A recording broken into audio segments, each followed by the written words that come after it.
Imagine that tomorrow you wake up with a simple ring, no jewels, no inscriptions, nothing extraordinary. But the moment you twist it on your finger, you disappear. Not metaphorically and literally, no cameras, no witnesses, and no consequences. Would you still be the same person? Would you still obey the law? Or would the law suddenly become optional? This question haunted philosophers more than 2,000 years ago, because beneath every civilization lies one terrifying possibility. Perhaps people are not good. Perhaps they are only visible. Today we explore one of the oldest and most disturbing stories ever told, the myth of Gyges, a tale that forces us to confront a question that still defines humanity. If nobody could judge you, who would you become? The shepherd who found the impossible. The story begins with an ordinary shepherd. His name was Gyges. He wasn't a king. He wasn't a philosopher. He wasn't even particularly ambitious. He simply watched sheep beneath the mountains of Lydia. Then one day, the earth split open. After a violent earthquake, a giant crack appeared in the ground. Curiosity pulled Gyges toward it. Inside the chasm, he discovered something impossible. A gigantic bronze horse, hollow, ancient, almost as if it had been buried before history itself. Inside the horse lay a corpse. The body was enormous, far larger than any ordinary man. On one finger rested a golden ring. Gyges removed it. He climbed back into daylight. He thought he had simply found treasure. Instead, he had uncovered one of philosophy's greatest experiments, the ring that erased accountability. Days later, Gyges attended a gathering with other shepherds. As he absent-mindedly turned the ring, something strange happened. Everyone stopped looking at him. They spoke as though he had vanished. They searched the room, but Gyges was standing right beside them, invisible. Turning the ring again restored his appearance. He experimented. Again invisible, again visible, again invisible. The ring had one incredible power. It erased observation. And with observation, it erased accountability. Notice something important. The ring never changed Gyges.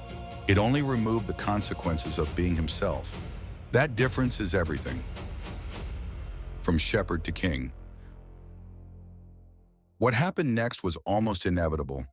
Gyges traveled to the royal palace. Invisible. He listened to secrets. He stole information. He entered rooms no one else could enter.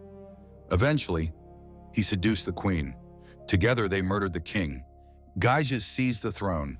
A shepherd became ruler. Not because he became wiser, but because he became unseen. Power had not transformed him.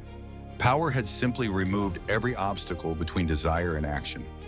This is why Plato chose this story. Not to entertain, but to disturb. Because Gyges was not presented as a monster. He was presented as ordinary. Plato's most dangerous question. The story appears in Plato's Republic, but here's the twist. Plato himself doesn't tell the story as truth. Instead, his brother Glaucon uses it as a challenge. Glaucon asks Socrates something devastating. Suppose there were two identical rings, one given to a perfectly just person, the other given to the most corrupt criminal imaginable. Would their behavior actually be different? Glaucon's answer is brutal. No. He argues that both would eventually steal. Both would pursue pleasure.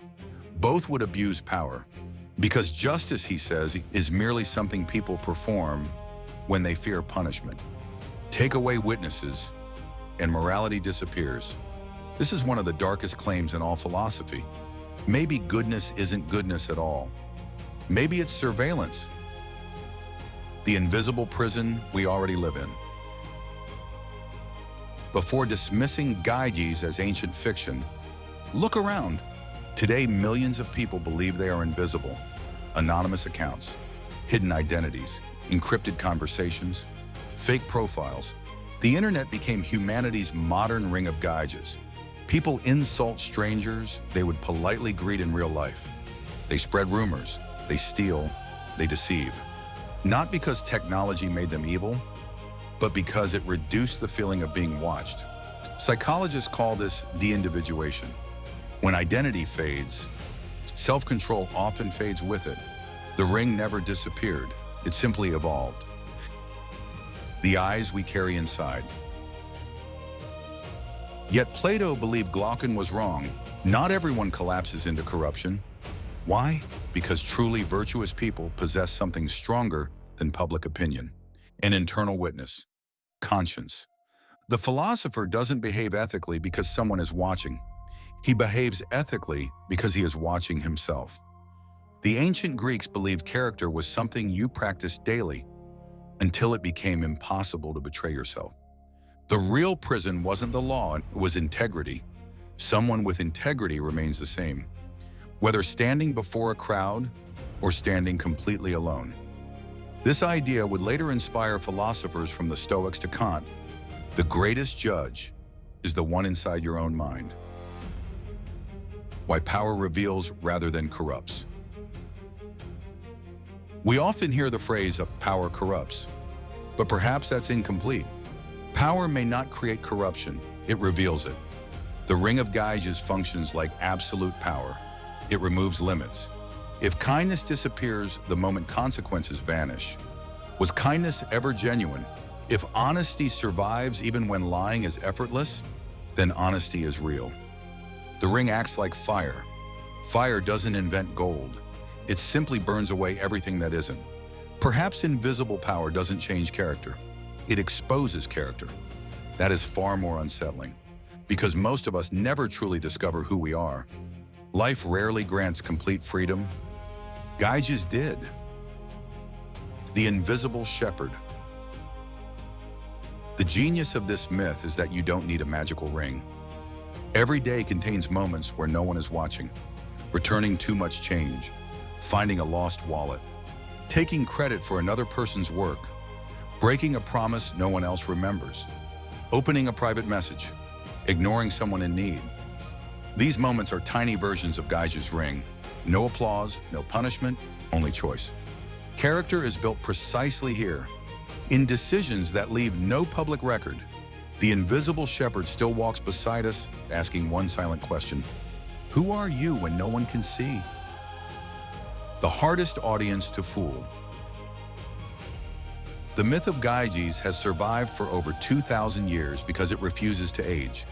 Technology changes, governments change, empires disappear.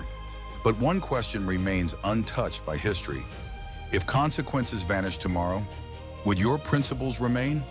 Perhaps civilization is not held together by laws.